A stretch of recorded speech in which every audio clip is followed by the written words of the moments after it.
Now, always I ask myself this question. Why is it that when Party A wins, Party A only thinks about employing people in his party to work?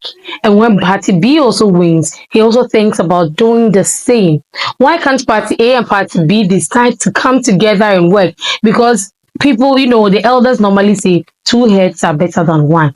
Now, one of the parties in Ghana who stood for the elections, or one of the presidential candidates who stood for the election, has been able to bring out some suggestions as to how to solve the economic crisis in the country to the president-elect. And I think this is really commendable because it has never happened anywhere it has never happened in the history of Ghana, and it has never happened before. So I think this time around, Ghana deserves a round of applause. Yes. And I'm just hoping that all countries worldwide will be able to learn from this act, because honestly, from someone from a different political party to decide that, okay, these are the things I think can help a country, why don't I just share it to the president-elect? It is kind of impossible to happen because everybody believes that my opinions are mine, and anything I think will be better to run a country should be owned by me. Why do I have to share it?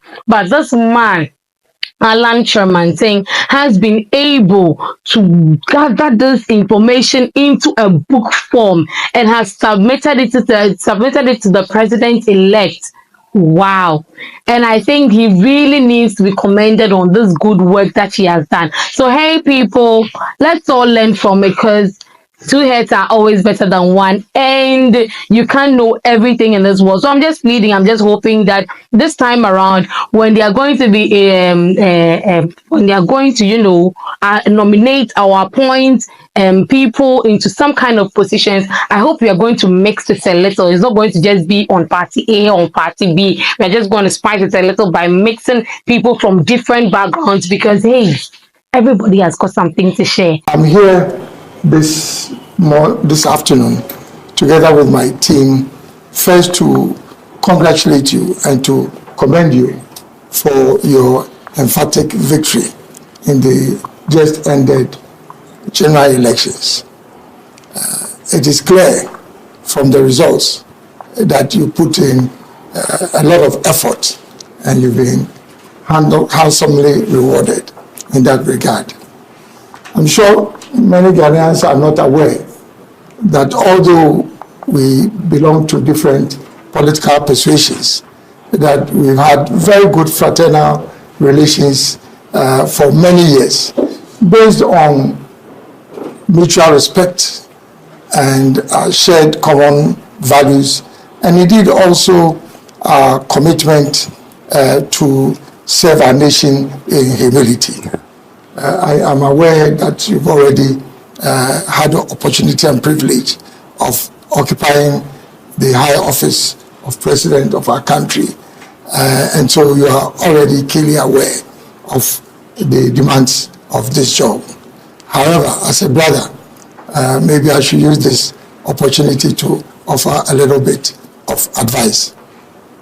The movement for change and the Alliance for Revolutionary Change, we campaigned on two fundamental themes. One is the establishment of a government of national unity, and the other one is the prosecution of a national development agenda based on the Great Transformational Plan. Now, in respect of the first, Your Excellency, I'm sure you're all aware that our country has been seriously divided for many years because of partisanship. And unfortunately, this is robbing all of us of the benefits of our democratic credentials, which we've nurtured over so many years. And I think this ought to change. Secondly, this whole winner takes all syndrome, which has been associated with partisanship, I think is also not helping our country, because we don't have the benefit of harvesting and mobilizing the collective talent of all Ghanaians. And we should not be divided in that regard by our different political ideologies. I think that also need to change. Thirdly, also, the lack of continuity of government projects, which again is the result of this partisanship, has also cost our nation quite a bit of money. And I think that also has to change. So I would really like, very respectfully, you to consider this whole development paradigm of how you build a government of national unity, which obviously then means that you bring together people from different political persuasions, big and small, people from other stakeholder groupings, because I think they also represent, indeed, in fact, they represent the majority of the people. So they must have a voice also in government. So that's in respect of the first pillar. The second one is the Great Transformational Plan. Your Excellency, I know that during your first term in office, you had to go to the IMF for support. Now, there's a marginal increase or a stability that comes along with being on an IMF program. So ultimately, you find that the numbers will start looking good. It's obvious. That's part of the whole objective of a stabilization program. But then, at the end of the program, unless there's a program of transformation, then you are likely to slide back into instability, which is what takes you to the IMF in the first place. And so, with the Great Transformational Plan, I very respectfully like to recommend a number of priorities for your consideration, which is stabilizing the macroeconomy. I know that because of our manifesto promises, there's a lot of pressure. Everything is important, but I feel that it's the macroeconomy and the economy as a whole that basically must occupy your highest consideration. Along with this, also, I would say a prioritization of the productive sectors of our economy: industry, agriculture, and then tourism. Because that speaks to the next most critical agenda for our nation, which is creating employment, particularly for the youth. Now, beyond this, also, I think, is the issue of corruption, which you've spoken about, and which robs us as a country of so much resources that we can channel into development. The next is constitutional reform. Constitutional reform that would enhance the quality of governance in our country. And I'm sure you're already aware of many of those areas that require reform. And last but not the least is the issue of Galamsey, which obviously is an existential threat. It's not just a question of those living in Galamsey communities. This is something that is going to affect all of us as Ghanaians. So, very respectfully, I think that these two development paradigms, I would recommend that you look at them quite seriously. And within the context of a government of national unity, we are prepared to provide all the support that is required for you to be able to implement both the agenda for transformation and also the government of national unity. Your Excellency, in conclusion, I think the greatest legacy you can leave for our country is to help build a peaceful, united, prosperous country which provides equal opportunity to all Ghanaians, irrespective of their political affiliation, ethnic or religious affiliation. We wish you very well together with your team. Thank you. And I think on that regard, I'd like to make a presentation of the Great Transformational Plan to you. Yes. Thank you. Thank you. Please do well to subscribe if you have not yet subscribed. A lot of people watch my videos but they don't subscribe or even give me a like to appreciate the good work. God bless those who have subscribed to keep the work going. Subscribing to this channel will never kill you but always keep you updated. So subscribe if you have not yet subscribed, I beg. Done by phone. We spoke on the phone and you extended your congratulations, but I think this follow-up with members of your team is significant and we appreciate it very much. Like I said, the easy part is over, which is the campaign and the election. The difficult part now begins, and as our traditionally say, many heads are better than one. And you've properly analyzed the challenge of our democracy, and that is that we cannot harness all the human resource we have to be able to move the country in the direction that we want to go. At any one time, the party that wins and its supporters and functionaries are rowing in one direction, and another part of the country is wishing that that party fails so that they can have the opportunity at the next election to be able to come into government, and to create a situation where all of us, or the majority of us, are rowing in the same direction. Then it means that the canoe in which we are will just continue to be in the same place, or even if it moves forward, it will not move at an optimal speed that guarantees prosperity and dignity for all our people. Since 1992, we have implemented the fourth Republican democracy under the 1992 Constitution. And I believe that it is based on multi-party democracy. And so the strength and health of political parties is at the core of our democracy.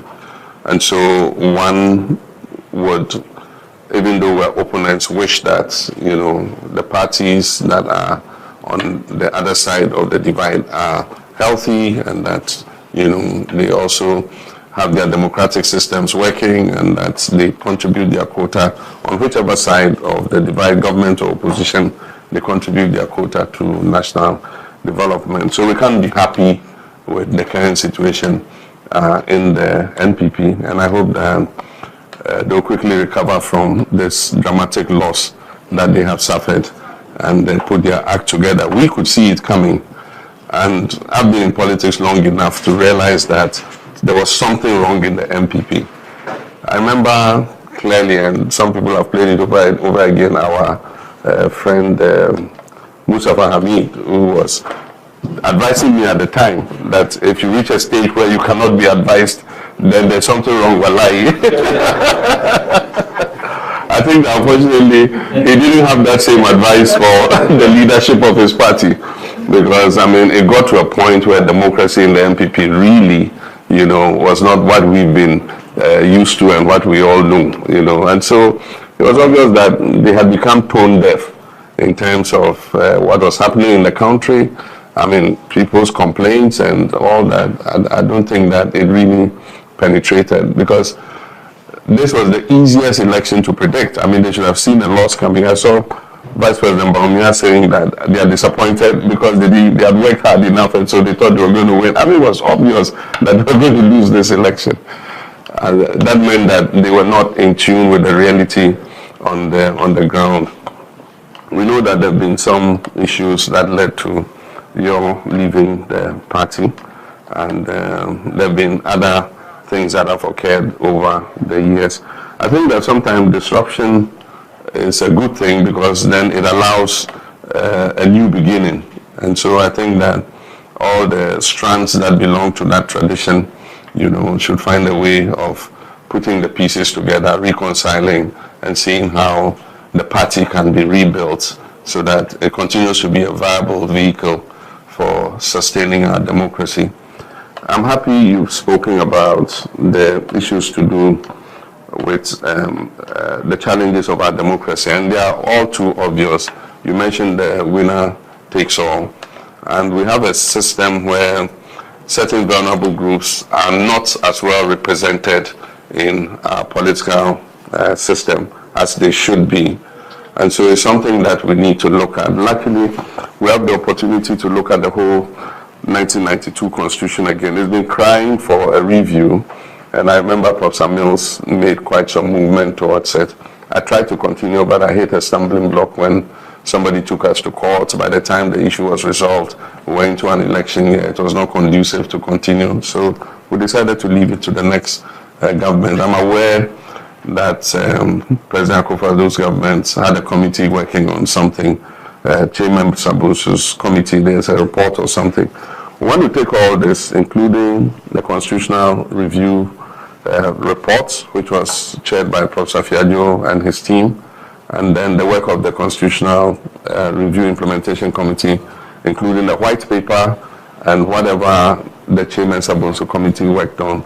We want to see if we can bring all this together, synthesize it, and do a national constitutional review validation conference, and look at how us together, all stakeholders in this country, represented chiefs, professional groups, everybody, and then we look at what is relevant and what we did not even anticipate.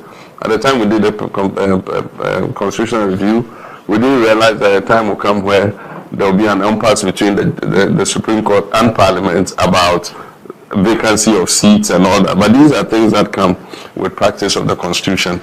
And so I believe that if we do this, then it will give us the opportunity to go even beyond and be able to do some amendments to the Constitution that would help take away this winner-takes-all thing. It will bring some more checks and balances into the situation so that the president is not the all-powerful kind of position that makes decisions of life and death, for our people, and that we'll be able to identify other things, including issues like the election of district chief executives, to make them more accountable to the people at the grassroots level. How do we deepen our decentralization and all that? So those would create opportunities for us, and I'm looking anxiously to us being able to do it, and on a bipartisan basis, and as a nation, we're able to do the amendments to our Constitution that will make it a more living document going forward. With regards to where did I put it? Who took it? Oh, come on. I gave the thing to me. Why are you coming?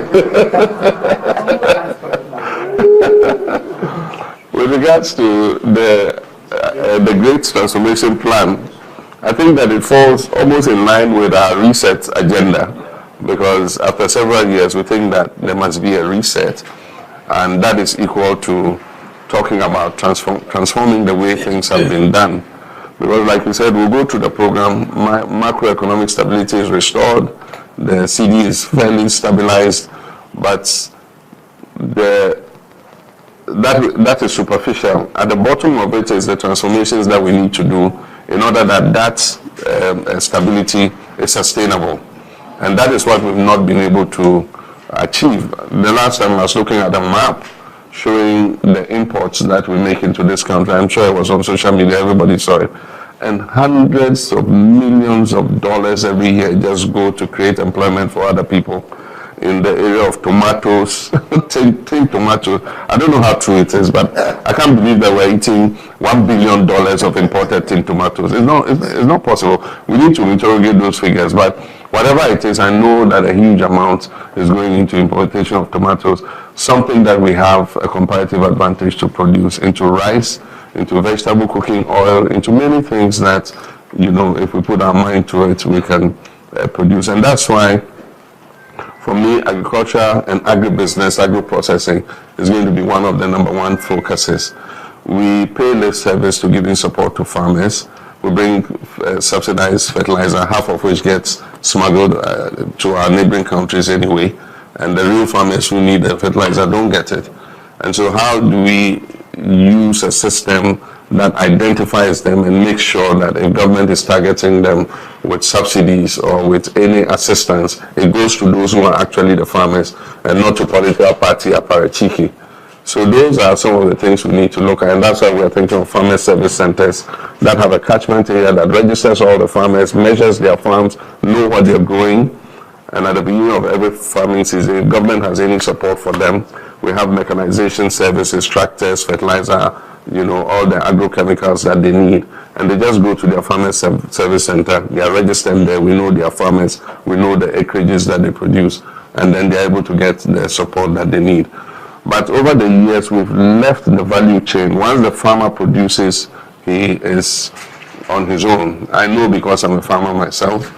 Last year, my soya bean, people just came and told me how much they will buy it for, and it was not worth my while, because then, even though I broke even, it didn't give an incentive for me to be able to continue farming. And so I can imagine that for me, who's probably a medium-sized commercial farmer, one of the small-scale farmers. And so how we tie down the agribusiness and agro-processing, and so that we're adding value to the crops that the farmers are producing, is something that we need to look at. And that falls in line with industrialization.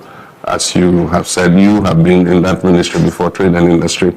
So you know that we need as much as possible to industrialize, to create opportunities for our young people. Happily, Asia, with the increased prosperity, is becoming a high cost point for production. And so there are a lot of investors who are looking for new places where labor is relatively cheaper and they can make a better profit producing there. And so I've seen a lot of people, investors from Asia, who are looking for places to invest. Unfortunately, because of our economic crisis, and we've lost our prime position in terms of ease of doing business, you can see that a lot of them are choosing Cote d'Ivoire and Benin over us. And so as quickly as possible, we must turn things around and bring Ghana back as the favorite destination for investment. When I was president, for 4 years continuous, we had an average of $3.2 billion investment every year coming into the country. Last year, we barely made $1 billion in foreign direct investment. And you cannot industrialize and turn your economy around with only domestic investment. You need FDI to come in. So how do we open the door so that foreign businesses come in and come and set up in an environment that is predictable? And so these are all things that I think we can look at. You talked about corruption, which is one of the major stumbling blocks and hindrances. In the last 8 years, it's actually gone haywire, gone through the roof. There's been no sanctions for people who indulge in corruption. And so it's kind of created a sense of impunity. And as I said the last time, this is our last opportunity to get things right. If we don't get a handle on it, our people are losing faith in our democratic institutions. And so we need to work to restore their faith and let them know that a democratic system is capable of doing the things that will ensure transparency, fairness, and create equal opportunity for all our people. And we're open to working together on all these issues. Unemployment, we know the issue of Galamsey is a hydra-headed problem, and it's been exacerbated by the fact that the non-tax revenue pillars of the economy have somehow declined under the last 8 years. Oil and gas is down by 32%. Cocoa is struggling, and that used to bring in excess of $2 billion every year into the economy. Currently, gold is the only pillar that is holding this country. You can talk about non-traditional exports, remittances, and other things, but these other two pillars are down, and so the amount of foreign exchange that one would have expected to come in is not coming in, and so we have a depreciating currency. And so as quickly as possible, we must transform the cocoa sector so that the farmer is the beneficiary of the production of cocoa, not headquarters spending 3.4 billion cedis. I wonder if they're growing the cocoa in the cocoa board headquarters. That money should be going to the farmers, because if the cocoa tree, the return the farmer gets on his cocoa crop is not worth his while, he won't invest in it. And those in the headquarters, are not the ones going to go and grow the crop. And so as quickly as possible, we need to reform that cocoa board. I mean, that huge state, humongous enterprise that is just feeding off the farmers must change. And I know that the World Bank and IMF and co want to work with us to see how we can reform the whole cocoa sector. How about the oil and gas industry? If I have to go around and hug all of them and bring them back and kiss them and tell them come and drill the oil and gas as quickly as possible, I'll do that, because oil is in transition. We know green energies are coming in. If you don't drill your oil and sell it as quickly as possible, you have what they call stranded assets. You have the oil, but nobody needs it. And so there's a time we should be giving them the red carpets to come and invest and pump out all that oil so that we can use it, to transform the lives of our people. And so those are all things that we are happy to work together. Like I said, Galamsey is a hydra-headed problem. We'll do our best to work at it. We're talking to some of the foreign missions where they do small-scale mining. They have the technology for doing it responsibly and sustainably without destroying the environment, and they're willing to share that technology with us. The issue of Galamsey is just a crisis of implementation and regulation. The agencies that have been put to regulate and implement are not able to carry out their duties. And apart from that, the political hierarchy is involved in the illegal small-scale mining, and that's why government does not have the political will to deal with it. And so we hope that we'll create a new environment where we're able to deal with illegal small-scale mining and the destruction of the environment. But like you said, we are open to ideas from everywhere. I've always been a person who believes that all the sense is not in my head, and as much as possible I try to learn from other people, and I know that a lot of thought went into this document. So we'll look at it, we'll borrow from it, we'll steal from it, we'll copy from it.